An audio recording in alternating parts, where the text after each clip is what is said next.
Ace படம் எப்படி இருக்குன்னு இப்ப பாத்துடலாம். இந்த படத்தோட மொத்த ஸ்டோரியுமே மலேசியால நடக்கும்.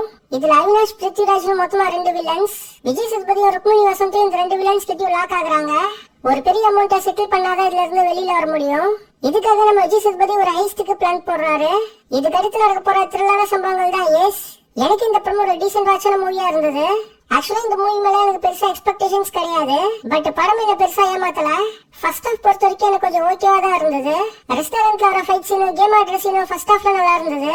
செகண்ட் ஹாஃப் ஃபுல்லாவே என்கேஜிங்கா இருக்கும். ஃபாஸ்டா போகும். ஒரு ஓகேவான ஃபர்ஸ்ட் ஹாஃப், நல்ல செகண்ட் ஹாஃப். விஜய் சேதுபதி, ருக்மிணி வசந்த் 2 பேரோட பெர்ஃபார்மன்ஸும் நல்லா இருந்தது. ஸ்டார்டிங்ல வரை உங்களோட சில சீன்ஸ்லாம் ரொம்ப அழகா எடுத்திருந்தாங்க. யோகி பாபுக்கு மூவி ஃபுல்லா வர மாதிரியான ஒரு ரோல். அங்கங்க இவரோட காமெடிஸ்க்கு தியேட்டர்ல சில ஆடியன்ஸ் சிரிச்சாங்க. வில்லனா வர பப்ளு பிருத்விராஜோட ரோலை இன்னும் கொஞ்சம் பெட்டரா எழுதிருக்கலாம்னு நான் ஃபீல் பண்ணேன். இந்த படத்துல பெரிய பிரச்சனை நான் பார்த்தது என்னன்னா, சில சீன்ஸ் லென்த்தா எடுத்திருக்காங்க. அதெல்லாம் ஷார்ட்டா எடுத்திருந்தா பக்காவா இருந்திருக்கும். டியூரேஷனும் கம்மியா இருக்கும். அடல்ட் கண்டென்ட் இந்த படத்துல பெருசா எதுவும் கிடையாது. ஓவராலா ஒரு டீசென்ட் வாட்சான படம் தான் இந்த ஏஸ். ஃபர்ஸ்ட் ஹாஃப் ஓகேவா இருந்தாலும் செகண்ட் ஹாஃப் த்ரில்லா என்கேஜிங்கா இருக்கும். கண்டிப்பா ஒன் டைம் இந்த படத்தை ட்ரை பண்ணலாம். உங்களை இந்த படம் பெருசா டிசப்பாயின்மெண்ட் பண்ணாது.